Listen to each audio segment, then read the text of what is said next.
Gold, trusted gold buyers. మీరు తాకట్టు పెట్టిన బంగారాన్ని విడిపించి ఈ రోజు ఉన్న మార్కెట్ ధరకు కొనబడను. ప్రభుజీ, మనం వింటూ ఉంటాం ప్రతిరోజు కూడా దిష్టి తగిలిందని చెప్పి, నరదిష్టి చాలా ఇబ్బంది పెడుతుంది అని చెప్పి, అది ఉంటుంది అని జనాలు నమ్ముతుంటారు. దీన్ని తొలగిస్తామని చెప్పి చాలామంది రకరకాల ప్రయత్నాలు చేస్తుంటారు. రకరకాల అది ఒక వ్యాపారంగా తయారయ్యింది. నిజంగా ఇవన్నీ ఉన్నాయా? వీటిలో భగవద్గీతలో ఏం చెప్పారు? ఫస్ట్ భగవద్గీతలో ఏం చెప్పలేదు, కానీ ఒక బేసిక్ కామన్ సెన్స్ మీరు చూసారనుకోండి, అసలు దిష్టి తెచ్చుకోవటం ఎందుకు? ఫస్ట్ దిష్టికి అన్నిటికంటే మూలం ఏంటి అని అంటే, మనకి ఉన్నదానికంటే ఎక్కువగా చూపించుకోవటం, లేదా ఉన్నది మొత్తం మనం ఇప్పుడు చూడండి, డెఫినెట్లీ వీ హ్యావ్ టు ఏమంటారు దాన్ని అని అంటే, అతిగా జనాల యొక్క ఆకర్షణ ప్రయత్నం చేయటం, అది ఉండకూడదు మనకి.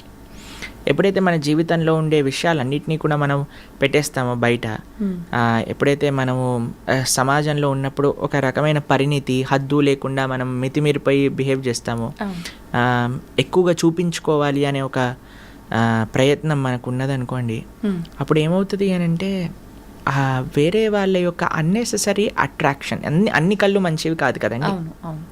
కాబట్టి మనకి చెడు వాళ్ళు ఎప్పుడైనా మనకి చెడు ఆశించి మన వైపు ఆ విధంగా చూసారనుకోండి, దాన్ని దృష్టి అని అంటారు. ఓకే. కాబట్టి అది నుంచి బయటకి రావాలి అని అంటే మనకి మెయిన్ థింగ్ ఏంటంటే, మనం ఎంత సింపుల్గా ఉండాలి. ఒకటి ఏంటి అని అంటే, అన్నెసెసరీ అట్రాక్షన్ గెయిన్ చేసుకోవడానికి ప్రయత్నం చేయకూడదు. తర్వాత ఆ దృష్టి మనల్ని ఎఫెక్ట్ చేయకుండా ఉండాలి అని అంటే, మీకు ఒక విషయం చెప్తాను. మనం ఎప్పుడైనా సరే ఇంటి నుంచి వెళ్ళే ముందు భగవంతుడికి ప్రార్థన, మన పూజా ఆలయంలోకి వెళ్ళి, మాకు అందరికీ అలవాటు ఈ విషయం, నాకు తెలిసి ఎంతమందికి ఉందో తెలియదు, కానీ మేమైతే ఎక్కడైనా కార్యక్రమానికి వెళ్తున్నా, ఏం చేస్తున్నా సరే ఫస్ట్ భగవంతుడికి వెళ్ళి, స్వామి ఇది మీ సేవగా ఈ రోజు చేస్తున్నాము, ఈ కార్యక్రమానికి వెళ్తున్నా, మీ దయ ఉంచండి అని చేస్తాం. మళ్ళీ ఇంటి నుంచి రాగానే ఫస్ట్ మనం ఏం చేయాలంటే, పాద ప్రక్షాళన చేసుకోవాలి. బయట నుంచి రాగానే పాద ప్రక్షాళన చేసి కాళ్ళు చేతులు ముఖం అంతా శుభ్రంగా చేసుకొని, చక్కగా మనం ఆలయాన్ని, మన పూజా మందిరానికి వెళ్ళి భగవంతుడికి వేడుకోవాలి, తండ్రి ఇది ఈ కార్యక్రమం దీనికోసం ఇలా చేసాము, క్షేమంగా తెచ్చుకున్నందుకు థ్యాంక్ యూ. చిన్న చిన్న చిట్కాలు ఉంటాయి. ఉప్పుతో దిష్టి తీస్తూ ఉంటారు. మా అమ్మగారు మమ్మల్ని ఎప్పుడైనా కలిసామనుకోండి, అప్పుడు కొబ్బరికాయతో దిష్టి తీస్తారు, లేదా ఉప్పుతో దిష్టి తీస్తారు. అలా చిన్న చిన్న కార్యక్రమం, దానికి ఎవరినో ఎంప్లాయ్ చేసి మన దిష్టిని తొలగించడానికి పెద్ద పెద్ద కార్యక్రమాలు చేసి అవన్నీ ఏం అవసరం లేదండి. ఫస్ట్ మనం కొద్దిగా కంట్రోల్డ్గా ఉండాలి. పబ్లిక్లో ఏదో మనం ఇది అది అని చేయడానికి ప్రయత్నం చేయకూడదు. రెండో విషయం ఏంటంటే, చిన్న చిన్న చిట్కాలు, ఉప్పుతో మనం దిష్టి తీసేయచ్చు, కొబ్బరికాయతో దిష్టి తీయచ్చు, అలా నిమ్మకాయ కొన్ని యూజ్ చేస్తారు కదా, మీ అందరికీ తెలిసే ఉంటుంది. కాబట్టి ఆ విధంగా మనం దిష్టి తీసుకునే ప్రయత్నం చేయాలి డెఫినెట్లీ. ఎందుకంటే అన్నీ కూడా పాజిటివ్ ఐస్ అనేవి ఉండవు, నెగిటివ్ ఐస్ కూడా ఉంటాయి, కాబట్టి జాగ్రత్తగా ఉండాలి. ఓకే. అయితే ప్రభుజీ, భగవంతుడి విషయానికి వస్తే, హంగులు ఆర్భాటాలు చేసేది ఇదంతా సరైనదేనా భగవంతుడి విషయంలో? నిజంగా అలా చెయ్యాలి అని అంటే బాగా డబ్బున్న వాళ్ళు మాత్రమే ఎక్కువ ఖర్చు పెట్టి ఇలాంటివన్నీ చేయడానికి వీలు? ఎవరికి ఎంత ఉంటే అంత చెయ్యాలి. అలా అని అందరూ అంతా చెయ్యాలి అని కాదండి. ఎవరికి ఎంతలో చేయగలుగుతారు భగవంతుడి యొక్క సేవ, అలా చేయడానికి మనం ప్రయత్నం చేయాలండి. స్వామి యొక్క సేవ, స్వామికి ఏమి నువ్వు 1,00,000 రూపాయలు ఖర్చు పెట్టకపోతే నా పూజ అవ్వదు అని ఆయన ఏం పెట్టుకోలేదండి. స్వామికి అలాంటి రూల్స్ ఏం లేవు. ఉన్నవాడికి ఉన్నంత. ఆయన ఎక్కడికైనా సరే, ఎంత స్వరూపంలోనైనా సరే, ఆయన ఒదిగి ఉండగలిగిన ప్రేమ కలిగిన వాడు భగవంతుడు. మనకి ఎన్నో ఉదాహరణలు మన శాస్త్రంలో చూస్తాం. వెంకటేశ్వర స్వామి అంత అనంత కోటి బ్రహ్మాండ నాయకుడు, అంత ఐశ్వర్యం ఉన్న వ్యక్తి కూడా మట్టి కుండలో ప్రసాదం పెరగన్నం తింటాడు. తన యొక్క భక్తుడు, పేద భక్తుడికి ఆయన ఇచ్చిన గౌరవం అటువంటిది. కాబట్టి స్వామికి ఏమీ హద్దులు ఆర్భాటాలతో సంబంధం లేదండి. కానీ మిగతావన్నీ హద్దులు ఆర్భాటాలు చేసి భగవంతుడికి ఒకటే హద్దులు ఆర్భాటాలు చేయకపోవటం తప్పు. ఓకే, అర్థమైందా? కాబట్టి భగవంతుడి దగ్గరికి వచ్చేసరికి ఎందుకు అవసరం అని మిగతావన్నీ ఎక్స్ట్రావగెంట్గా చేశారనుకోండి, అది తప్పు అవుతుంది. కానీ మనకి ఉన్నంత ప్రేమతో భగవంతుడికి పత్రం పుష్పం ఫయం తోయం యోమే భక్తా ప్రయశ్చతి, ప్రేమతో ఎంత చేసినా ఆయన స్వీకరిస్తాడు. ఓకే. ప్రభుజీ చాలామంది చూస్తుంటాం, ఒక కోరిక కోరుకోవడము, కొద్ది రోజులు ఒక దేవుణ్ణి పూజించటము, తర్వాత వాళ్ళు అనుకున్నది నెరవేరకపోతే ఆటోమేటిక్గా వేరే దేవుడి సైడ్ మారిపోవడము, ఎవరైనా అంటే సోషల్ మీడియాలో ఒక దేవుడి గురించి ఎక్కువ ప్రత్యేకంగా చూపించడం వల్ల ఆ దేవుడికి అట్రాక్ట్ అయిపోయి అటు మారిపోవడము, ఇలా రకరకాలుగా చూస్తుంటాం. నిజంగా దేవుళ్ళని మార్చడం అనేది కరెక్టే అంటారా? మనకి ఇవన్నీ ఎందుకు వస్తుంది అని అంటే, నా కోరిక తీరాలి అనే ఒక భావన ఉంది కాబట్టి. ఆ కోరిక నుంచి ఫస్ట్ ఆ మెంటాలిటీ నుంచి బయటికి రావాలి. భగవంతుడికి ఇప్పుడు చూడండి, ఒక దగ్గర ఒక చిన్ని పిల్ల చాలా అల్లరి చేస్తుంది అనమాట. వాళ్ళమ్మ పాట్ అని ఒక చంపమైన స్లాప్ చేసిందనమాట. ఆ చిన్ని పిల్ల అని ఏడుస్తూ మళ్ళీ వాళ్ళ అమ్మని పట్టుకుంది. ఏం చేయాలి? వాళ్ళ అమ్మని వదిలేసి వెళ్ళిపోవాలి. కానీ ఆ పిల్ల అలా కాదు, అని ఏడుస్తూ వాళ్ళ అమ్మని పట్టుకుంది. అప్పుడు అయ్యో అని వాళ్ళ అమ్మ ఇదే చేసి మళ్ళీ కలిసిపోయి వెళ్ళిపోయారు అనమాట. ఆశ్రమంలో మేము చూసాం ఈ సిచ్యువేషన్. కాబట్టి భగవంతుడు ఏం చేసినా సరే ఆయననే మనం ఆశ్రయించాలి. అందుకే కదా నాకు ఈ కోరిక తీరితేనే నిన్నట్టు లేకపోతే లేనట్టు అని మతాలు కూడా మార్చేస్తున్నారు కదా జనాలు. ఎంత అన్యాయం చూడండి, మతాన్ని మార్చేసుకుంటున్నారు. దేనికోసం? అసలు ఈ హిందువులు వాళ్ళ శాస్త్రాలు వాళ్ళకి తెలియదు, అర్థం చేసుకోవడానికి ప్రయత్నం చేయట్లేదు. ఎవడో ఒకడు వచ్చి ఇది కరెక్ట్, ఇది లేకపోతే నువ్వు ఇది అది అని పిచ్చి మాటలు మాట్లాడి మా దగ్గరకు వచ్చేసే కష్టాలన్నీ పోతాయి. ఈ కష్టాలు పోవు. ఈ ప్రపంచంలో ఉన్నంత వరకు కష్టాలు అనుభవించవలసినదే. కాబట్టి నీ ధర్మం నీకున్నప్పుడు దాన్ని ఆచరించు, అంతేకాని ఎదుటివారి దగ్గరికి. అందుకే నేను చెప్తున్నాను, ఫస్ట్ ఆధ్యాత్మికవేత్తలు ఆపాల్సిన విషయం ఏదన్నా ఉంటే భగవంతుణ్ణి కోరికలు తీర్చే ఒక ఏటీఎం మషిన్గా ప్రజెంట్ చేయటం ఆపేయాలి. కోరికలు అడగడానికి భగవంతుడు కాదు, భగవంతుడి కోరికలు తీర్చడానికి, భగవంతుడి యొక్క సేవ చేయడానికి మనం ఉన్నాము. ఇది నిఖచ్చైన నిజమే. ప్రభుజీ, భగవంతుడిని కోరుకుంటారు, మొక్కులు మొక్కుతారు, ఆ మొక్కులు నెరవేరుస్తుంటారు. ఇదంతా నిజంగా భక్తి అనుకోవాలా, ఒక వ్యాపారం అనుకోవాలా? వ్యాపారమే కదండి. మీరు కొనుక్కున్నారు, ఈఎంఐలు కడుతున్నారు అని అంటే అది వ్యాపారమే కదా. అవును. భక్తి అంటే భక్తిలో కోరిక ఉండదు, భక్తిలో సేవ ఉంటుంది. Love means sacrifice, love means service. ప్రేమ అంటే త్యాగము, ప్రేమ అంటే సేవ. భగవంతుడి పట్ల భక్తి అంటే ఏంటో తెలుసా అండి? భక్తి అంటే ప్రేమ. ప్రేమ ఉన్న దగ్గర, ఇప్పుడు మిమ్మల్ని ఒకళ్ళు ప్రేమిస్తున్నారు అని, ఒకళ్ళు, మీకు మెటీరియల్ ఎగ్జాంపుల్ చెప్తాను. ఒక అబ్బాయి ఒక అమ్మాయిని ప్రేమిస్తున్నారంటే ఏమి ఇవ్వాలి, ఏ గిఫ్ట్ ఇవ్వాలి, ఈ రోజు ఏం చేయాలి, ఆ రోజు ఏం చేయాలి అని ప్రయత్నిస్తూ ఉంటాడు. అంతే కదండి, ఎలాగైనా సరే ఇంప్రెస్ చేయాలి ప్రయత్నిస్తూ ఉంటాడు. భగవంతుడి పట్ల ప్రేమ అంటే నాకు ఇది కావాలి, నాకు అది కావాలి. అలాంటి వాళ్ళని ఏమంటారు తెలుసా అండి? నాకు ఒకళ్ళు ఎక్స్ప్లెయిన్ చేస్తున్నారు, అటువంటి వాళ్ళు ఉంటే దాన్ని టాక్సిక్ పర్సనాలిటీ అంటారట. ఎవరైతే ఎప్పుడు కూడా ఏం తీసుకోవాలి అని చూసేవాడిని టాక్సిక్ రిలేషన్షిప్ అంటారు. మనతో భగవంతుడికి టాక్సిక్ రిలేషన్షిప్ కాదండి.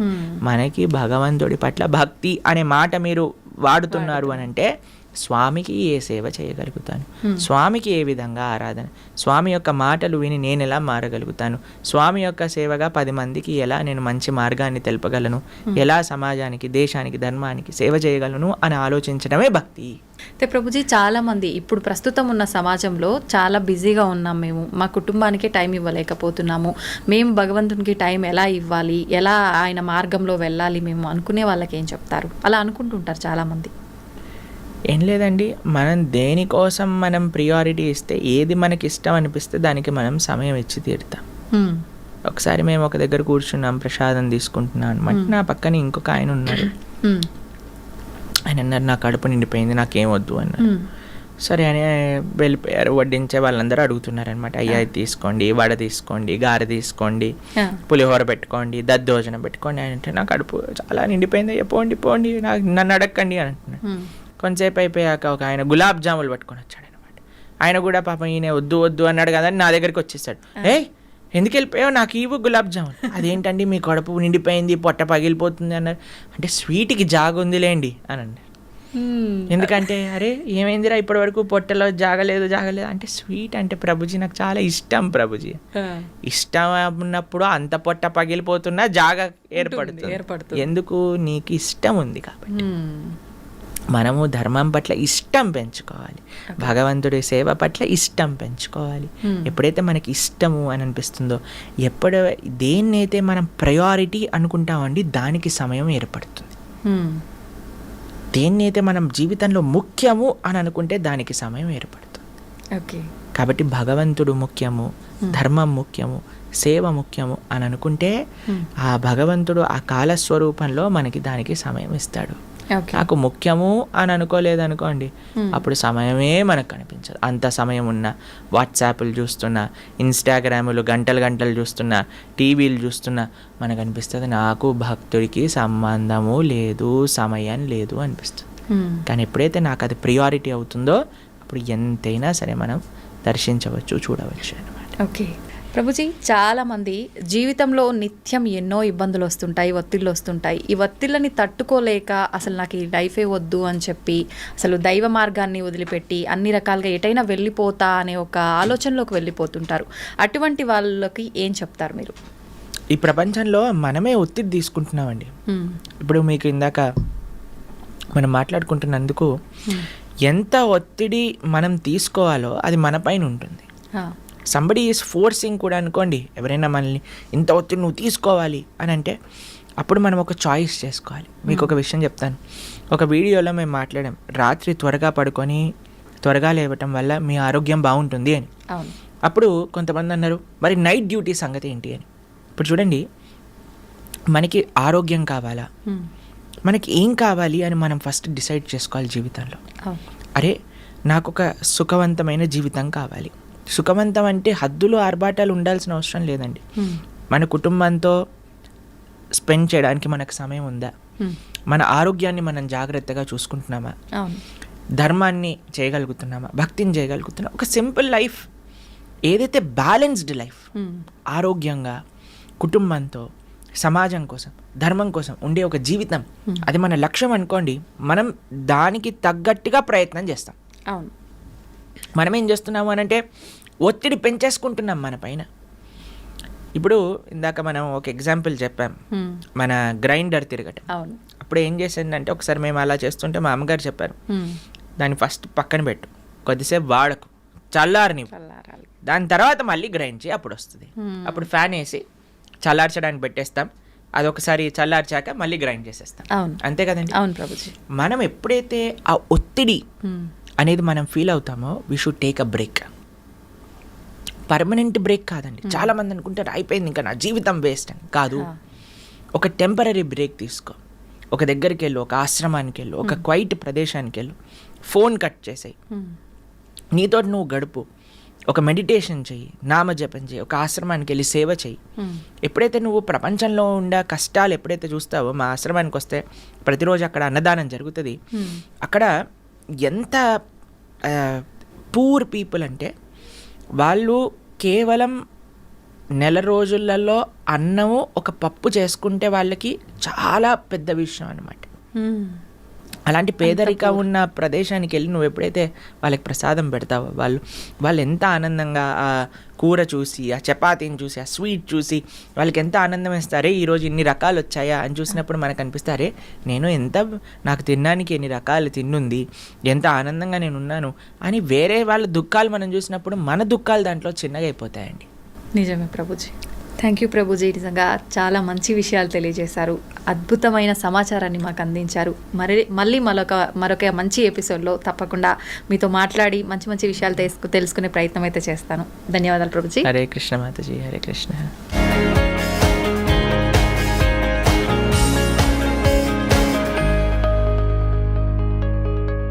ఒక వీడియోలో మేము మాట్లాడాం, రాత్రి త్వరగా పడుకొని త్వరగా లేవటం వల్ల మీ ఆరోగ్యం బాగుంటుంది అని. అవును. అప్పుడు కొంతమంది అన్నారు, మరి నైట్ డ్యూటీ సంగతి ఏంటి అని. ఇప్పుడు చూడండి, మనకి ఆరోగ్యం కావాలా, మనకి ఏం కావాలి అని మనం ఫస్ట్ డిసైడ్ చేసుకోవాలి జీవితంలో.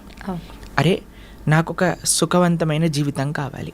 సుఖవంతం అంటే హద్దులు ఆర్భాటాలు ఉండాల్సిన అవసరం లేదండి. మన కుటుంబంతో స్పెండ్ చేయడానికి మనకు సమయం ఉందా, మన ఆరోగ్యాన్ని మనం జాగ్రత్తగా చూసుకుంటున్నామా, ధర్మాన్ని చేయగలుగుతున్నామా, భక్తిని చేయగలుగుతున్నామా, ఒక సింపుల్ లైఫ్, ఏదైతే బ్యాలెన్స్డ్ లైఫ్, ఆరోగ్యంగా కుటుంబంతో సమాజం కోసం ధర్మం కోసం ఉండే ఒక జీవితం, అది మన లక్ష్యం అనుకోండి. మనం దానికి తగ్గట్టుగా ప్రయత్నం చేస్తాం. అవును. మనం ఏం చేస్తున్నాము అని అంటే ఒత్తిడి పెంచేసుకుంటున్నాం మన పైన. ఇప్పుడు ఇందాక మనం ఒక ఎగ్జాంపుల్ చెప్పాం, మన గ్రైండర్ తిరగటం. అవును. అప్పుడు ఏం చేసిందంటే ఒకసారి మేము అలా చేస్తుంటే మా అమ్మగారు చెప్పారు, దాన్ని ఫస్ట్ పక్కన పెట్టు, కొద్దిసేపు వాడకు, చల్లారని, దాని తర్వాత మళ్ళీ గ్రైండ్ చేయి, అప్పుడు వస్తుంది. అప్పుడు ఫ్యాన్ వేసి చల్లార్చడానికి పెట్టేస్తాం, అదొకసారి చల్లార్చాక మళ్ళీ గ్రైండ్ చేసేస్తాం. అవును, అంతే కదండి. అవును ప్రభుజీ. మనం ఎప్పుడైతే ఆ ఒత్తిడి అనేది మనం ఫీల్ అవుతామో we should take a break. Permanent break కాదండి. చాలా మంది అనుకుంటారు అయిపోయింది ఇంకా నా జీవితం వేస్ట్ అని. కాదు, ఒక టెంపరీ బ్రేక్ తీసుకో.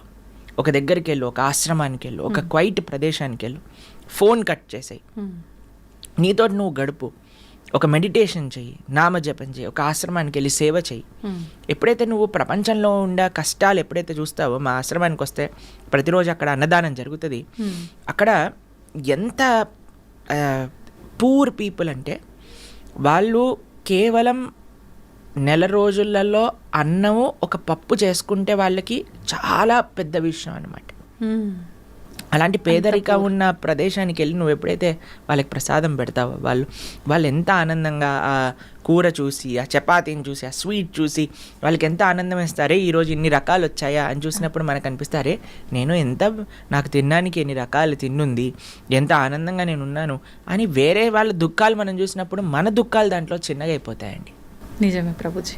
Thank you Prabhuji. నిజంగా చాలా మంచి విషయాలు తెలియజేశారు, అద్భుతమైన సమాచారాన్ని మాకు అందించారు. మళ్ళీ మరొక మంచి ఎపిసోడ్లో తప్పకుండా మీతో మాట్లాడి మంచి మంచి విషయాలు తెలుసుకునే ప్రయత్నం అయితే చేస్తాను. ధన్యవాదాలు ప్రభుజీ. హరే కృష్ణ మాతాజీ, హరే కృష్ణ.